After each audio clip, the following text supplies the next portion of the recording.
dans un format, et tu l'as rappelé, qui est à mes yeux plus important que jamais, celui d'une Europe géographique, politique, où les gouvernements de nos peuples sont ici représentés avec les grandes organisations de coopération que nous avons décidées pour nous-mêmes et auxquelles nous adhérons.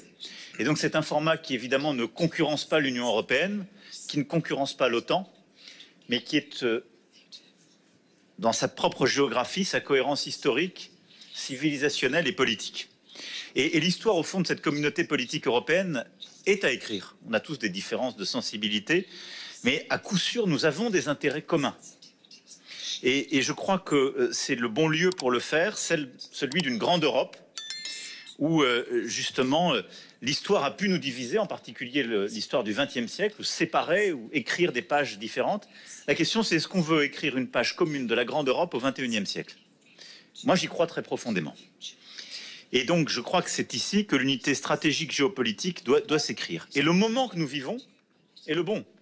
Le Premier ministre hongrois l'a rappelé. La guerre est revenue sur le sol européen, en Ukraine.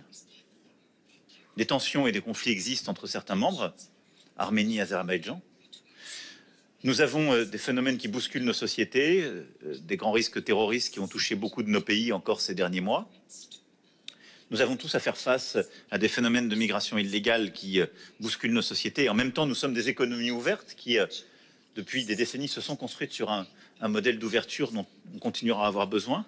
Nous avons le défi évidemment climatique, technologique et une géopolitique, on le voit bien, où on a deux blocs, les États-Unis d'Amérique d'un côté et la Chine, qui avant tout recherchent leur intérêt propre et décident d'être beaucoup moins, si je puis dire, et l'un et l'autre, complaisants avec les règles internationales, ou en tout cas respectueux de ces derniers. Comme plusieurs, j'ai eu l'occasion hier d'avoir le président élu Donald Trump, qu'on est quelques-uns autour de cette table à avoir connu il y a 4 ans de cela dans ses précédentes fonctions, je l'ai félicité, mais au fond, moi je trouve que notre rôle ici, ou au sein de l'Union européenne, c'est pas de commenter l'élection de Donald Trump, savoir si c'est bon, pas bon. Il a été élu par le peuple américain, et il va défendre l'intérêt des Américains. Et c'est légitime et c'est une bonne chose. La question, c'est est-ce que nous, on est prêt à défendre l'intérêt des Européens? C'est la seule question qui nous est posée. Et moi, je pense que c'est notre priorité.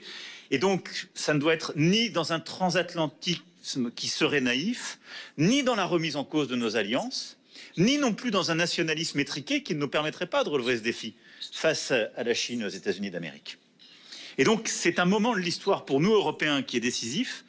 Au fond, la question qui nous est posée, voulons-nous lire l'histoire écrite par d'autres, les guerres lancées par Vladimir Poutine, les élections américaines, les choix faits par les Chinois en termes technologiques ou commerciaux, ou est-ce qu'on veut écrire l'histoire? Et moi, je pense qu'on a une force pour l'écrire. Nos économies sont fortes, nos pays ont des systèmes de défense sophistiqués, et on représente quelque chose. L'Union européenne, c'est 440 millions d'habitants avec ses 27 pays, et la communauté politique européenne, c'est plus de 700 millions d'habitants. Si on décide d'avoir conscience de ce qu'on représente géopolitiquement, commercialement, c'est une puissance inouïe. Il n'y a aucun marché de 700 millions d'habitants aussi uni par l'histoire, des intérêts, des valeurs que nous autour de cette table. Aucun.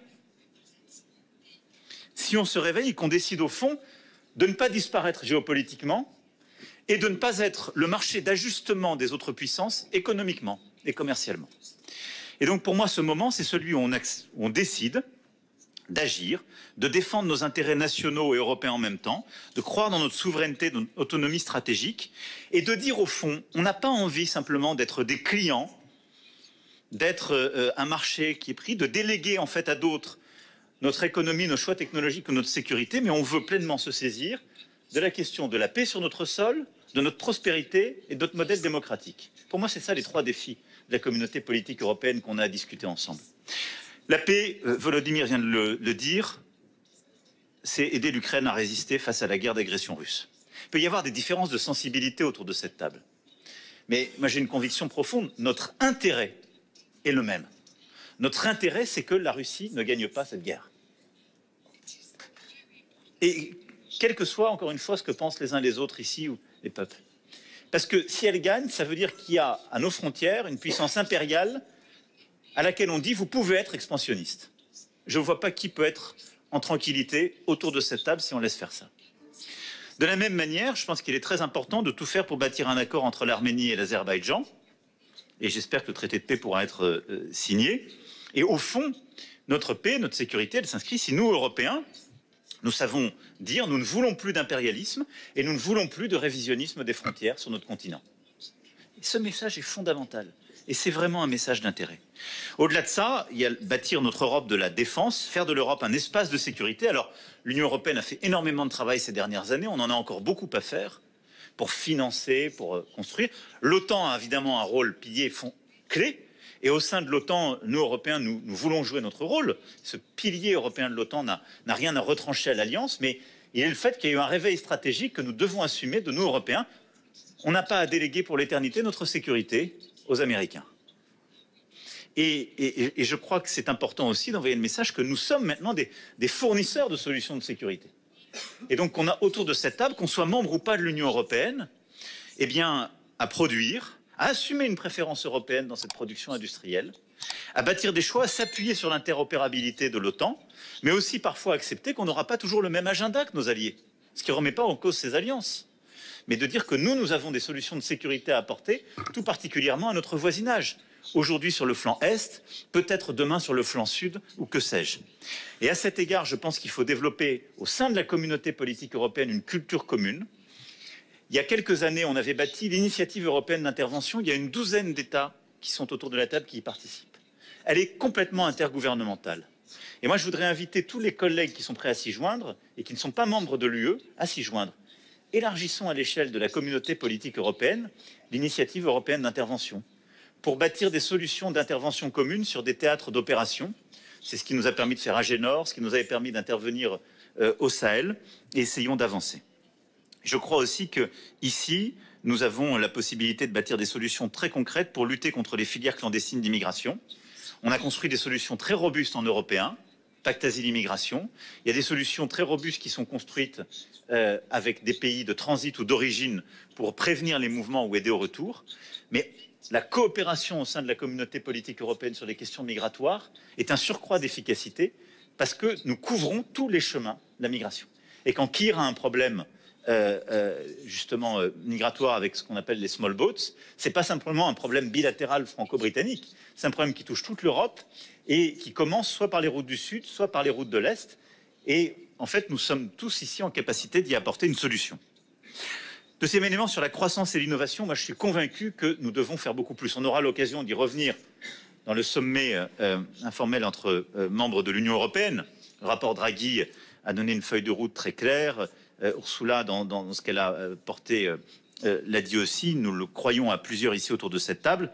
On a besoin d'une Europe qui simplifie ses règles, qui va beaucoup plus vite, qui est sur les clean tech, l'intelligence artificielle, beaucoup plus forte, qui renforce sa compétitivité par l'innovation et qui aussi, je le crois, redéveloppe son marché intérieur. C'est-à-dire d'investir sur son propre marché, pas de faire simplement un marché qui est ouvert à tous les vents. Parce que quand on regarde les choses, on a une demande intérieure européenne qui s'est effondrée ces dernières années. Mais cette stratégie a aussi sa pertinence au sein de la communauté politique européenne. Et moi, je pense qu'on doit essayer maintenant de bâtir, entre tous les pays qui sont là, de la Norvège, Royaume-Uni, jusqu'aux pays des Balkans occidentaux ici présents et au Caucase, une vraie intégration énergétique. Si on sait bâtir une grande Europe de l'électricité, on arrive à traiter beaucoup de sujets, d'abord d'interconnexion que tu as évoqué, mais de compétitivité prix par l'énergie. Ce qui aujourd'hui fait du mal à tous les Européens, touche les foyers et touche nos entreprises, c'est le prix de l'énergie. Or, il y a tant de nos pays qui produisent du renouvelable à peu de prix. Et il y a d'autres pays qui ont un modèle nucléaire. Le problème, c'est que nous sommes fracturés sur le plan de l'intégration de notre modèle électrique. Faire une grande Europe électrique, financer cela, c'est intégrer d'ailleurs davantage l'Union européenne elle-même, c'est faire le lien avec des pays qui ont choisi d'autres chemins, mais qui ont des modèles formidables, qui croient aussi à la transition, et c'est faire une Europe plus décarbonée et plus compétitive. Et donc je pense que là, on a un autre sujet, après le sujet défense, pour notre communauté politique européenne, c'est vraiment de faire de cette Europe un espace électrique beaucoup plus fort. En même temps, moi, je suis convaincu qu'on doit aussi clarifier notre agenda, c'est-à-dire assumer un agenda de sécurité économique commune. Ce qu'on a su faire quand il y avait un commerce mondial qui était faussé par des sursubventions de certains pays tiers, on doit l'assumer en européen. On doit arrêter d'offrir en quelque sorte le visage d'un supermarché ouvert à tous les vents. Si on croit dans notre avenir géopolitique, on doit dire ces 700 millions d'habitants et de consommateurs que sont les membres de la Grande Europe, ils ont des intérêts communs, ils veulent être ouverts, ils veulent qu'il y ait des investissements directs étrangers qui viennent de partout, mais ils veulent dans leur commerce être respectés bien davantage, être unis et défendre leurs intérêts. Enfin, la démocratie, je pense que ce qu'on vient de vivre ces dernières semaines montre que le modèle démocratique européen est lui aussi un sujet de prédation. En Géorgie comme en Moldavie, il y a eu plusieurs attaques, des attaques cyber, de l'achat de vote, des manipulations. Tous les observateurs l'ont montré. Je vais ici féliciter Maia Sandu pour sa réélection et on aura l'occasion tout à l'heure de le faire. Et j'espère très fortement, je le dis au Premier ministre qui est avec nous, que la Géorgie va confirmer son choix européen et celui aussi d'un modèle démocratique. Mais soyons lucides. Notre modèle de démocratie libérale, ouvert, c'est un sujet de prédation pour d'autres puissances qui n'ont pas le même agenda, qui veulent nous diviser. Les États baltes ici présents savent aussi combien ils sont attaqués au quotidien par des attaques cyber, par de la manipulation d'informations. Et donc, on doit assumer un agenda de protection de nos démocraties, de nos règles démocratiques, de la forge de l'opinion publique, de la manière dont nos concitoyens forment leurs opinions pour pouvoir ensuite voter librement. Parce que si nous devenons le théâtre de propagande extérieure, parce que nous sommes naïfs et on considère juste que la démocratie, c'est offrir des infrastructures mais pas s'occuper de la régulation du contenu, les démocraties libérales seront balayées. Et vous le voyez au fond, qu'il s'agisse de notre sécurité, de notre défense, de notre économie et de notre modèle de prospérité, de notre démocratie, nous avons à bâtir un agenda positif extrêmement ambitieux si nous prenons conscience de ce qu'est la grande Europe qui est autour de la table. Une puissance géopolitique sans égale. Simplement, nous ne nous assumons pas jusqu'alors comme une puissance pleinement indépendante.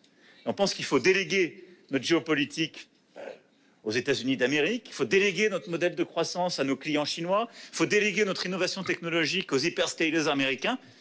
Ce n'est pas la meilleure idée. Je pense qu'on peut le reprendre le contrôle si on décide sur la décennie qui vient de bâtir, pas simplement au sein de l'Union européenne, mais ici. Au fond, pour moi, c'est simple. Le monde est fait d'herbivores et de carnivores. Si on décide de rester des herbivores, les carnivores gagneront. Et nous serons un marché pour eux. Je pense qu'au moins, ce serait pas mal de choisir d'être des omnivores. Je ne veux pas être agressif, je veux juste qu'on sache se défendre sur chacun de ces sujets. Mais je n'ai pas envie de laisser l'Europe comme un formidable théâtre habité par des herbivores que des carnivores, selon leur agenda, viendront dévorer. Assumons cela. Voilà. C'est pour ça que je crois beaucoup à ce format-là. Je remercie Monsieur le Premier ministre de nous accueillir. Et je pense qu'en ce lendemain d'élections américaines, nous devons d'être lucides, ambitieux, déterminés sur l'agenda qui est le nôtre. Il est crédible, il est totalement faisable. C'est une question de volonté commune et de capacité à prendre conscience de ce que nous sommes. Merci beaucoup, Victor.